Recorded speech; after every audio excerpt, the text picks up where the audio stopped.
Hello, this is Ken, your podcast preacher, and I want to welcome you back to Deep Waters. This podcast is brought to you by Applied Strengths Ministry, where we believe working together in our strengths is the effect of working out the will and calling of God in our lives. The title of this message is Governing Authorities, Kingdom and Earth.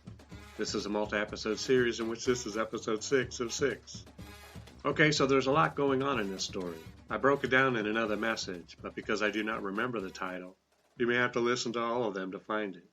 And so the primary big picture in this is that Korah thought that his position in God was the same as Moses's. God assigned each one of them to their posts. But Korah wanted more power, prestige, and or position. Did not Miriam and Aaron say the same thing? Has the Lord indeed spoken only through Moses? Has he not spoken through us also? It's a strange thing when us humans compare our relationship to God with other people and their relationship to God. I mean, it's difficult to know exactly where each person stands with God anyways. But in this case, they saw God working through Moses in incredible ways, and yet they still had the audacity to compare themselves to Moses.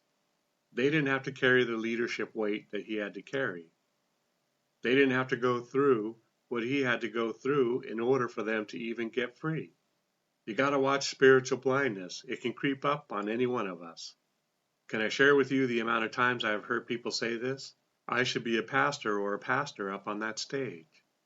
I can do what that guy does. Not if you haven't been called and anointed to be in that position. It's one thing to be able to preach the gospel in a 5-minute message on the street somewhere. It's quite another to actually be a father of the house. A pastor just isn't a mouthful of words. His whole life is serving the people of God. And I've heard many people who said, yeah, I should be the pastor, and I knew what their life was like, and they were not serving the people of God. They were just serving their own appetites. So yeah, maybe you are called to be a pastor. Maybe the season is not quite present for you to be in that position. Whatever the reason, if you start comparing yourself to those who have been installed by God, you are bringing judgment on yourself and possibly on the others. Blindness often follows this sin. Even those who watch from a distance or are in close proximity can be affected. So you think about it for a minute. Dathan and Abiram, they were standing outside their tents with their wives, their sons, and their little children.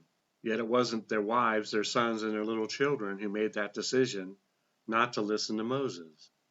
And you look at Korah. He had 250 men of renown. These were solid leaders, and they followed him and got themselves burned up. And what about the 14,000 that died that also believed that Korah was right? They were just the regular sheep. They were the church. And yet they didn't learn from God's judgment when God judged Korah. They had to go through their own judgment, unnecessarily, I might add. You see, they may not have been the initiator of the sin, but by God, if you have the soil ripe for it, the seed can get planted and reproduce a harvest of judgment and pain. 14,700 bystanders learned this the hard way. You teach your flock that you are better than the flock down the road. You may not have a pasture in the not-too-distant future. In my message on darkness, it is evident that you may be able to hide who you are from others, but you cannot even hide your thoughts from God, let alone yourself. And he loves you enough to deal with it. In Chronicles 21, we see that David was moved to sin by Satan, the ruler of this world. And because of it, Monty God gave David a choice of picking door number 1, or door number 2, or door number 3. Only it wasn't a 70s game show. 70,000 people died. Total collateral damage due to a leader who had authority. You want authority? You have it. As a Christian, you have authority. You have authority over demons, over sickness. You want more? Drop a dime on God and ask that he equip you for such a journey. A servant greater you will be. So we move on to a Peter and Jude perspective on some of the behaviors that reveal authority is or will be challenged. 2 Peter 2:15. They have forsaken the right way and gone astray, following the way of Balaam the son of Beor, who loved the wages of unrighteousness. This isn't talking about the unsaved people. Evil doesn't have a right way about it. What is crazy to me is that Peter states they love the wages of unrighteousness. Who could love such a production? Can you use power and money to produce wages of unrighteousness? Yes, so much so that you could depart from the ways of God. Not fair, you say? You're in a war. Stand there and watch from the sidelines and take a chance of becoming collateral damage. Or armor up, grace up, faith up, pace up, love up, and use the authority God has given you to advance the next generation of Christian soldiers. Jude 11:14. Woe to them, for they have gone the way of Cain, have run greedily in the area of Balaam for profit, and perished in the rebellion of Korah.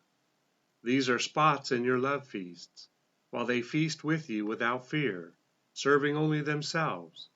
They are clouds without water, carried about by the winds, late autumn trees without fruit, twice dead, pulled up by the roots, raging waves of the sea, foaming up their own shame, wandering stars, for whom is reserved the blackness of darkness forever. Now Enoch, the seventh from Adam, prophesied about these men also, saying, Behold, the Lord comes with 10,000 of his saints. So Jude calls out a woe on them. They have gone the way of Cain. This means at one point in time they were going another way.